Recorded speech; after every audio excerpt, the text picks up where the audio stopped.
Hey everyone, welcome to Everglades Rhythm. Today I'm going to dive deep into a song that changed music forever.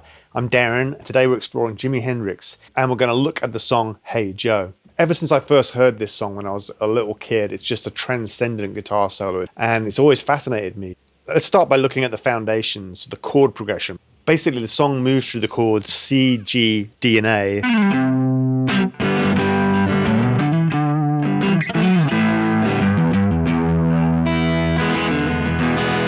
So it goes through those chords of C, G, D, A, and E, which is an unusual chord progression. This is essentially a cycle of fifths or fourths, depending on which way you look at it.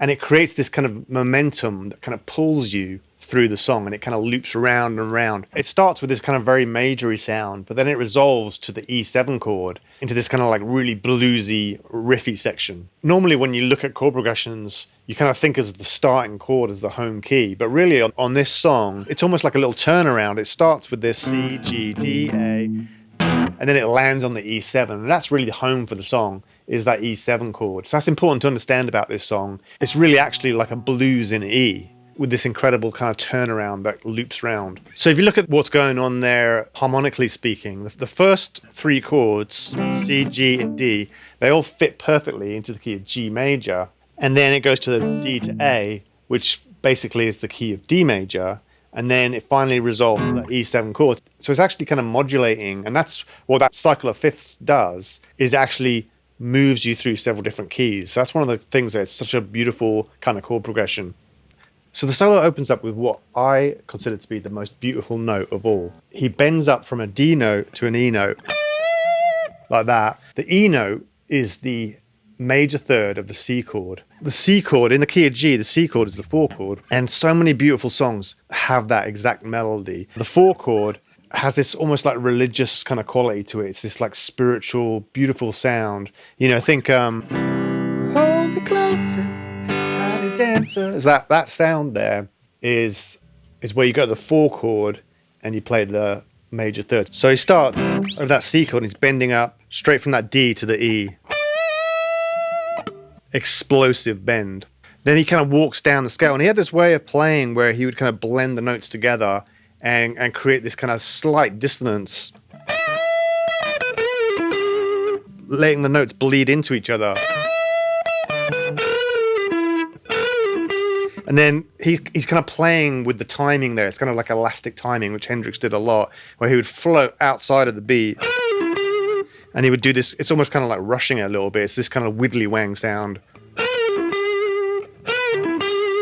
It's a classic Hendrixism there. So that's how he starts the solo. It's basically just kind of walking down the E minor pentatonic scale. Or you could think of it as the G major pentatonic scale, because we're in the key of G at the beginning. And what's ingenious about the way he plays this, even though that's a complex chord progression, he's distilled it down to the most simple, expressive way of playing it, because over the key of G, you can use a G major pentatonic. And then over the key of D, that becomes like a Dorian sound, which is still in the same position. And then over the key of E, it becomes E blues. So that same scale works across all those 3 different keys, which is really genius. And I wouldn't have thought about it. I probably would have tried to be clever about it and change keys and stuff, but he just distills it down to like, this is the best way that I can express myself in this song. And what's brilliant about this song is how the same melody that he kind of repeats, and it's kind of a call and response, it takes on a totally different meaning as it goes through that chord progression. So the CGD part just sounds really transcendent and almost inspiring and beautiful. And then it gets to the E7, when it resolves to the E7, that same exact lick that he's playing,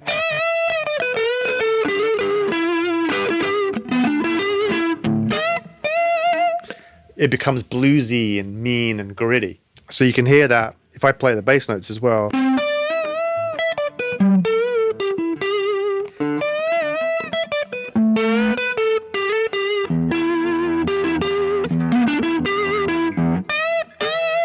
See how that E part there just takes on a whole different kind of character.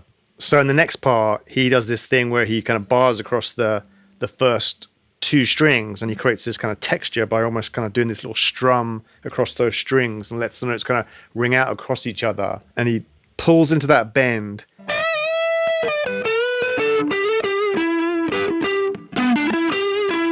And also, one of the things with Hendrix that's really interesting about him is it's not a constant flow of notes. Like, he's not, just... For example, over that E section, he puts some rests in there to create that sense of phrasing. So when he goes, he just lets that note kind of bark and jump out, and then he repeats it again. So stuff like that is a really good reminder just to kind of create space in your playing. So then in the middle of the solo, he brings the heat down and he kind of cools down and goes into this killer like R&B little phrase where he's kind of strumming. He's using that little mini bar. It's got almost this kind of R&B, slightly laid back kind of feel. And he's actually using a little bit of rhythmic displacement there where he plays the same lick twice but moves across the beat. So it's kind of like... So he's playing the same lick twice, but kind of almost like inverts it and plays it backwards. And another cool thing that Hendrix did a lot would he'd just kind of throw in these random open strings, which is really killer. It just kind of gives it this kind of real off the cuff kind of sound. So he kind of throws in that.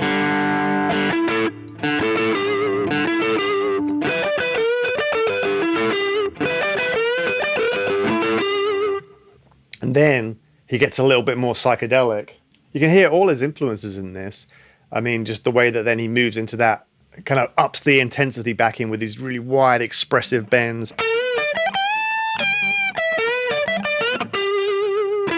And plays these interesting, it's the same basic scale, but the way he's kind of jumping right up. And most people wouldn't play that. It's not a very kind of linear lick there.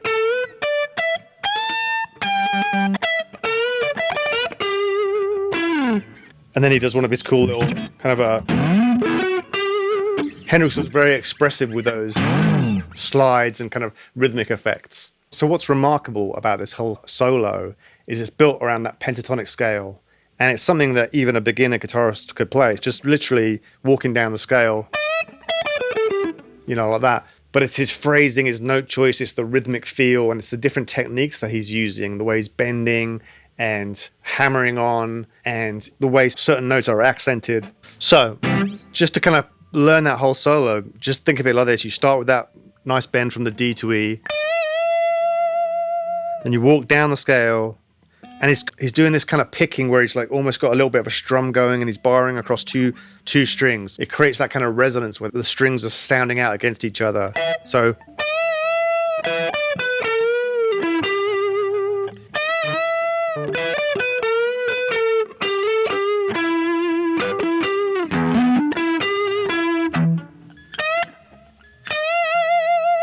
and then that cool down R&B.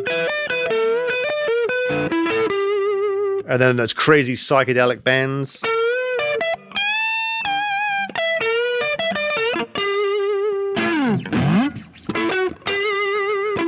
So this song was actually recorded in 1966 at Kingsway Studio in London. And that was the studio that the Animals used. Chas Chandler, who was actually the bassist for the Animals, he was instrumental in Jimi Hendrix's early career. So he brought the guys together, Jimi Hendrix, Noel Redding on bass, and Mitch Mitchell on drums. And then there was this fantastic female group called the Breakaways. And the whole thing was recorded on 4-track tape. There's actually a story, when they did the recording, Jimi played over 30 takes of the song for the basic tracks. And they only had 2 hours to record it, and apparently Jimi was very, very particular in the studio about his sound and about getting it right. And one of the stories is about how he had a big argument with Chas Chandler about the sound of his amp. He was using, a dual Marshall stack. If you've ever stood in front of a Marshall stack, it's incredibly loud. And it was making the whole studio shake and everything was like rattling off. And Chas was like, you got to turn this down. It's like, it's making everything vibrate. And Hendrix was like, look, this is my sound. If you don't want it, I'm going back to America. So he was using a Strat, like this kind of Strat, and he was using a Marshall. And he probably was using a fuzz face pedal. He was starting to kind of integrate some of these new effects pedals, which was very innovative at the time. So he might have been using a fuzz face pedal just as a kind of a clean boost, or just as a boost, just to kind of give him even a little bit more sustain. But it's a pretty clean sound though, even though it was a Marshall. So the single was released a couple months later in 1966. and it was a hit in Britain. It wasn't actually a hit in America, which is interesting. And then later on, it became an iconic, classic part of the Hendrix repertoire. But if you're thinking beyond this particular song, when you're learning this solo, it really sort of showcases what Hendrix's philosophy was when he played. And for Hendrix, it was all about expression. It was all about his kind of artistic vision was to express himself through the guitar. Like, he wasn't showing off. He wasn't trying to be this like virtuoso. He just played with raw emotion. Basically, he would just say, I play the way I feel. I'm trying to kind of play what's true inside me. And that was his philosophy. I mean, with different guitar players, the power of their music comes from different places. Some people are amazingly proficient with their physical abilities, to be able to play fast and accurate and stuff like that. Some people are amazing with their ideas or their composition, the way they can create and write songs. Someone like Django Reinhardt was an incredible player, but what people always said about him was what was scary about his playing was his ideas. He was just a very, very clever guitar player with amazing ideas, even though he only played with two fingers. And Hendrix was playing from his soul, and the source of his beautiful playing was deep inside him. And he was constantly innovating and pushing the boundaries of what the guitar could do. He was experimenting with feedback and distortion and effects. It was all like he was inventing it. It was something completely new. And he famously said, I don't like to do the same thing twice. And that's true with this solo. Like even though he recorded this song 30 times, we've only got one version of it. I bet you the solo was different every time he played it. And the reason why is because if you go and look at some different versions of it that were played live, every time he played it was completely different. It all had the same idea, though, where he was like, playing some of these same licks.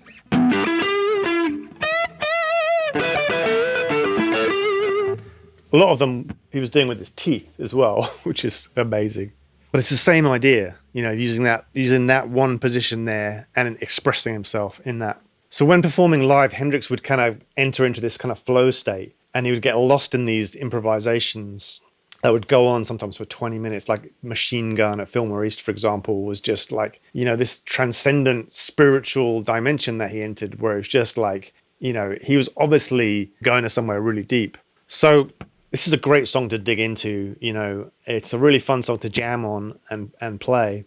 If you learn those chords, it's fun. It's fun the way Hendrix played his chords as well. Just that you can take that C, G, D, and A. And he does these cool Hendrix lead runs in the bass. Adding these little hammers on. He would always add that stuff to his chords, and you can have a lot of fun and really kind of experiment with that. And the basic idea there, what you're doing is you're taking a C chord or any major chord, and then you slide up to this first inversion of it. So it's like a C over E, and then you hammer on. And the pentatonic scale's right there under your fingers. So, and you can do that with any major chord. And then you can do the same thing down on the sixth string.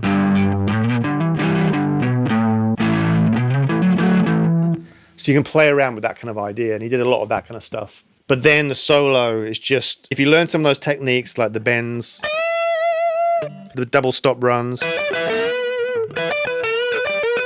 the unison bends that he did a lot, those widdly wangs, and those crazy, amazing bends. Okay, and those strings to kind of ring out against each other.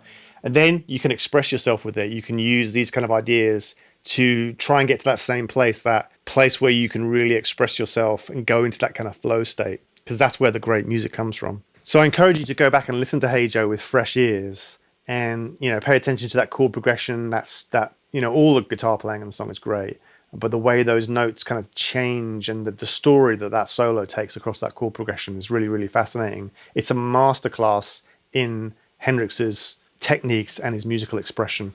All right, well, thanks for joining me. I hope you enjoyed this, and give us a subscribe if you did, and check out some of the other episodes on our channel. And until next time, remember, turn it up.